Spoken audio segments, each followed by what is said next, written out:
അപ്പൊ നിങ്ങൾക്ക് എല്ലാവർക്കും അറിയുന്ന പോലെ നമ്മുടെ അർജുൻ 5-ാമത്തെ ദിവസമാണ് മണ്ണിടിച്ചിലുണ്ടായിട്ട് ഇപ്പോ മണ്ണിന്റെ അടിയിൽ ആളുകളുടെ വണ്ടിയും പെട്ട് കിടക്കുന്നത്.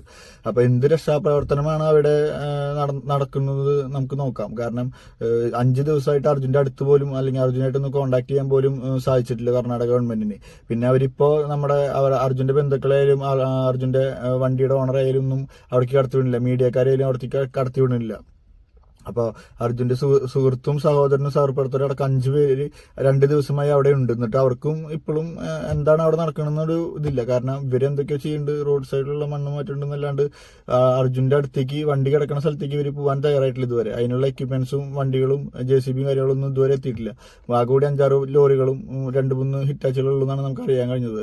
അത് 3 കിലോമീറ്റർ അപ്പുറത്താണ് മണ്ണ് ഡംപ് ചെയ്യണത്. ആ ഡംപ് ചെയ്ത് വണ്ടികൾ തിരിച്ചു വരുമ്പോഴേക്കും സമയം കുറെ എടുക്കും.